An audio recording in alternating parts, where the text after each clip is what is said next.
YouTube channel study with जैस, आप सभी का स्वागत है। आज हम पढ़ने वाले हैं टीचिंग मेथोडोलॉजी की मारिया मोंटेसरी पद्धति के बारे में, यानी कि मारिया मोंटेसरी जो शिक्षण विधि है उसके बारे में हम आज पढ़ेंगे।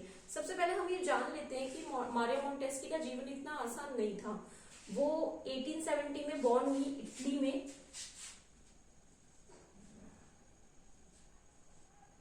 शुरुआती इनके जन्म के बारे में हम जान लेते हैं। इनका जन्म इटली में हुआ।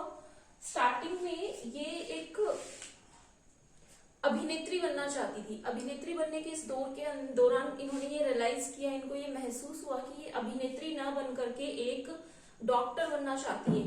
लेकिन उस समय 1870 की बात है, उस वक्त महिलाओं को जो है डॉक्टरी या फिर इस पेशे में जाना अलाउड नहीं था, उनको इस चीज की परमिशन नहीं थी। तो इस वजह से ये चाहती बहुत थी कि ये डॉक्टर बने, लेकिन इनका डॉक्टर बनने तक का सफर जो है वो इतना आसान नहीं रहा। इन्होंने सिर्फ अपना नाम एम मोंटेसरी लिख करके फॉर्म सबमिट कर दिया, और उस वक्त सिर्फ पुरुषों को ही डॉक्टरी पेशे के अंदर जाने की अनुमति थी। तो इनका नाम देख करके कोई भी व्यक्ति ये सोच में पड़ गया, हो सकता है ये लड़का ही हो, और ऐसे इन्होंने अपनी पूरे जो डॉक्टरी की पढ़ाई है वो पूरी की पूरी फिनिश की। और बाद में ये इटली की फर्स्ट फीमेल थी, पहली महिला थी जो डॉक्टर बनी थी। इटली की पहली महिला डॉक्टर बनी थी, ठीक है। संसार की प्रसिद्ध शिक्षा शास्त्री भी रही हुई है, शिक्षा शास्त्री। और इनके द्वारा लिखी हुई कुछ पुस्तकें हैं, इनके बारे में हम बात कर लेते हैं। नए संसार के लिए शिक्षा, एजुकेशन पे इनका पूरा फोकस रहा है। Because she was educated, that's why वो खुद इतनी पढ़ी लिखी थी, इसीलिए उनका पूरा का पूरा जोर जो था, पूरा संघर्ष था, वो शिक्षा को लेकर के था, शिक्षा के लिए था।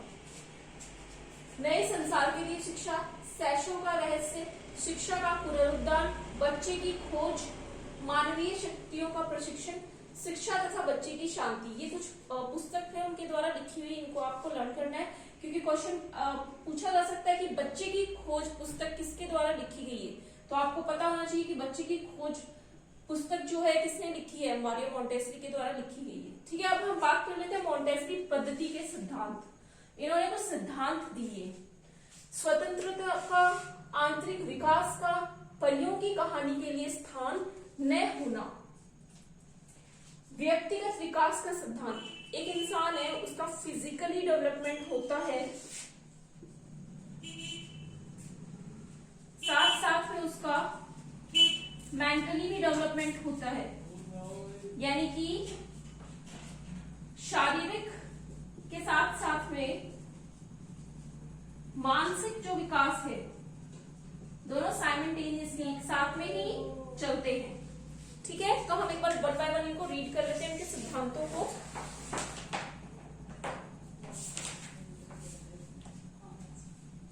फर्स्ट है स्वतंत्रता का सिद्धांत। स्वतंत्रता के सिद्धांत के अंदर ये बात कर रहे हैं, ये सिद्धांत शिक्षा के विकास समय स्वरूप का परिणाम है। मोंटेसरी का विश्वास था कि बच्चे की अभिबुद्धि या विकास में किसी प्रकार की बाधा या रुकावट नहीं होनी चाहिए। स्वतंत्रता सभी का जन्मसिद्ध अधिकार है। फ्रीडम की बात कर रहे हैं। इस पॉइंट में मैं बताना चाहूंगी, यहाँ पे आजादी की बात हो रही है, फ्रीडम की बात हो रही है। और एजुकेशन जो है, यानी कि शिक्षा जो है वो सभी के लिए होनी चाहिए। ऐसा नहीं है कि ये महिला है तो इसको शिक्षा से वंचित रख दिया जाए, या ये पुरुष है तो सिर्फ इसी को ही पढ़ाया जाए। ये इसके पूरे के पूरे विरोध भी थी। उनका मानना था कि शिक्षा, एजुकेशन फॉर ऑल, यानी शिक्षा सभी के लिए। आंतरिक विकास, यानी कि व्यक्ति के अंदर, मनुष्य के अंदर कुछ परिवर्तन होते हैं, उन परिवर्तनों के साथ में मनुष्य का विकास भी होता है। जैसा वो आज है, मान लीजिए शिशु जैसा आज है, ऐसा वो कल नहीं होगा, ऐसा वो परसों नहीं होगा, ऐसा वो आने वाले टाइम में नहीं होगा। ग्रेजुअल चेंज होती रहती है पर्सनैलिटी मनुष्य की। तो इसके अंदर ये बात कर रही है आंतरिक विकास की। आंतरिक विकास से तात्पर्य मोंटेसरी का विकास था कि शिक्षा मन के भीतर से ही होनी चाहिए। यदि कोई भी शैक्षणिक कार्य प्रभावशाली हो सकता है जो केवल वही जो बच्चे के व्यक्तित्व पूर्ण प्रस्फुटन में सहायक सिद्ध हो, क्योंकि बच्चे का शरीर बढ़ता है और आत्मा विकसित होती है। यानी कि बच्चे का शरीर बढ़ता है, साथ में आत्मा विकसित होती है।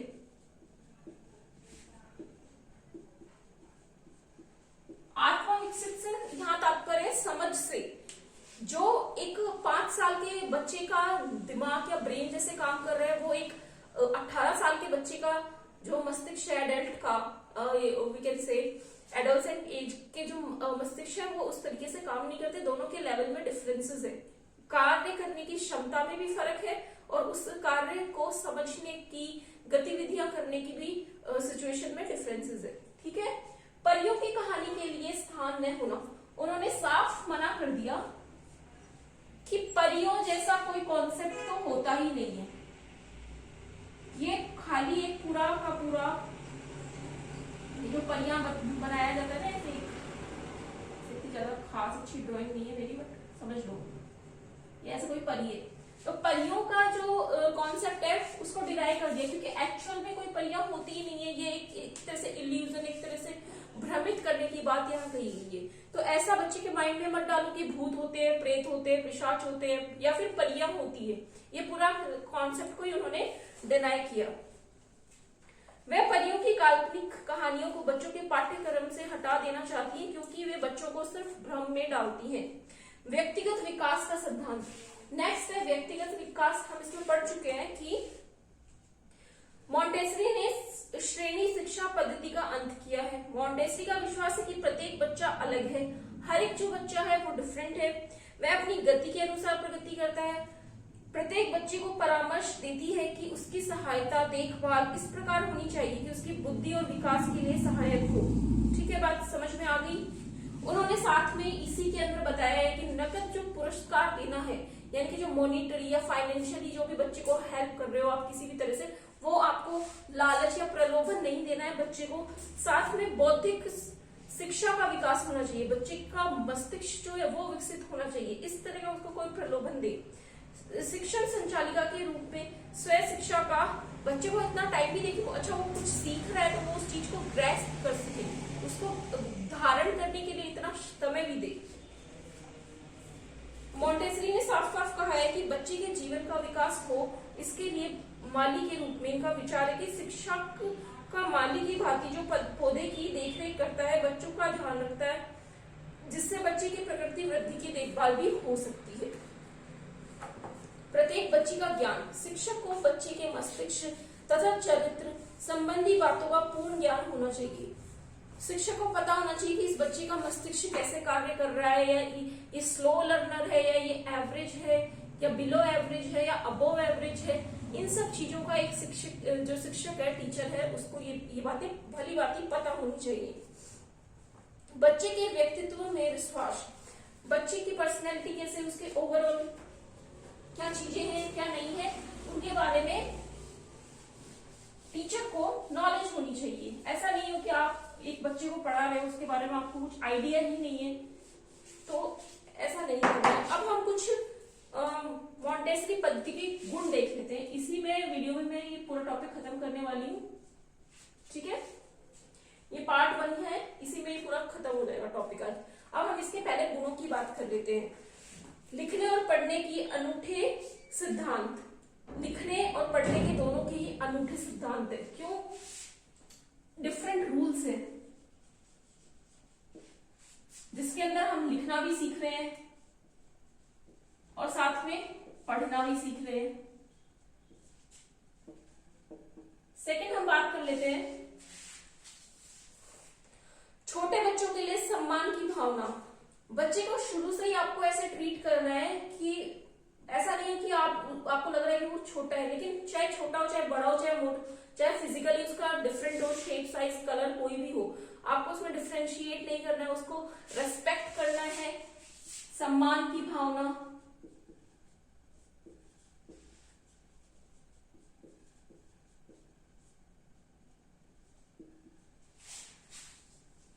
थर्ड है व्यक्तिगत गृह शिक्षण।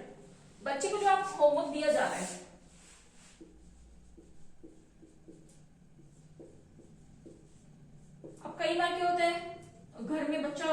होता है, उसके पेरेंट्स गार्जियंस उसका होमवर्क कर देते हैं, तो ये इस चीज के खिलाफ है। उन्होंने कहा है कि बच्चा जो है वो ही उतना ही होमवर्क दे बच्चे को जितना वो कर पाए, और वो खुद से होमवर्क करके लाए, चाहे उसको हाफ पेज दे, लेकिन वो खुद स्वयं उस कार्य को करके लाए।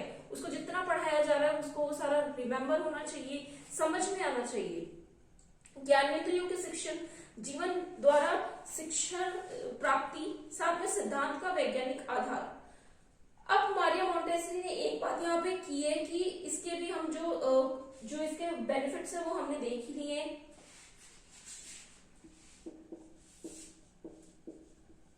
जीवन द्वारा शिक्षा प्राप्ति, लाइव एग्जांपल देख करके उसे सिखाएं। जैसे मैंगो है, आम है, उसको साक्षात को दिखाएं, फोटो में दिखाएं, उसके बाद उसको सिखाएं कि आ से आम बोलना उसको सिखाएं, लिखना उसको सिखाएं, फोटो में दिखाएं। साक्षात चीजों का उसको प्रत्यक्ष ज्ञान करवाना चाहिए।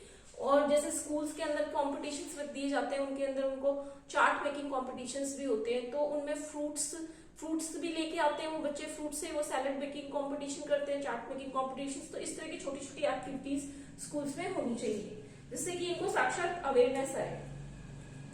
सिद्धांत का वैज्ञानिक आधार, जो भी चीज करवाई जा रही है उसका वैज्ञानिक आधार होना चाहिए। ऐसा नहीं कि बच्चे को बस आपने करवा दिया कुछ भी, उस एक्टिविटी के पीछे रीजन क्या है, आपने उसको क्यों करवाया है, वो चीजें पता होनी चाहिए। तो हम एक बार फिर से इनके गुण को देख लेते हैं। पढ़ना लिखना जो सीख रहा है, जो चीज पढ़ रहा है, लिख रहा है, बोल रहा है, उसको रिपीट करना, कैसे वो पढ़ रहा है वो चीज सीखना।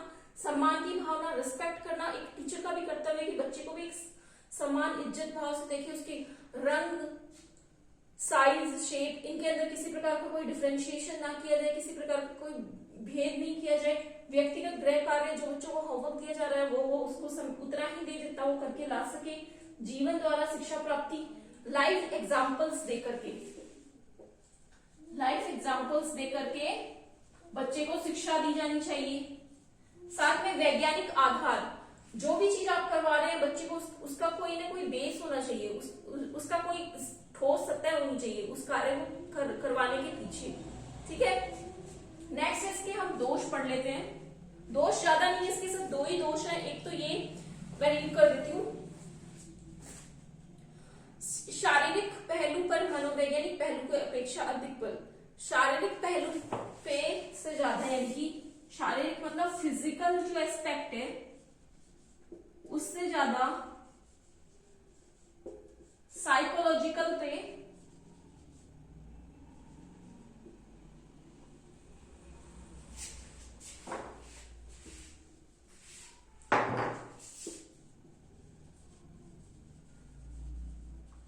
साइकोलॉजिकल एस्पेक्ट को ज्यादा महत्व दिया गया है इसमें, क्योंकि मानसिक विकास जो है ना बालक का, उसके ऊपर बल दिया गया है कि मानसिक विकास होना चाहिए, मानसिक वृद्धि होनी चाहिए।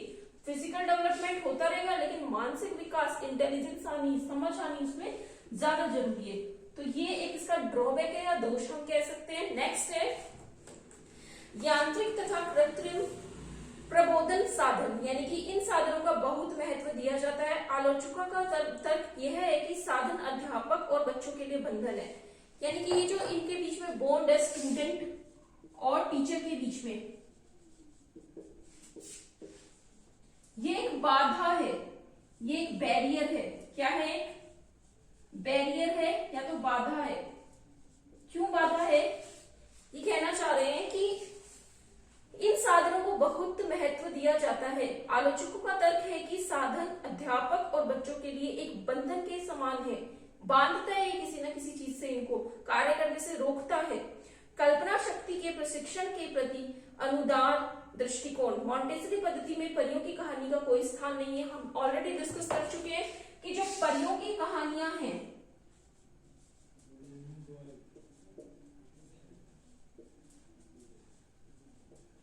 उनको डायरेक्टली ना बोला गया है इसमें कि परियों की कहानियों का यूज नहीं होना चाहिए। So that's all in this video.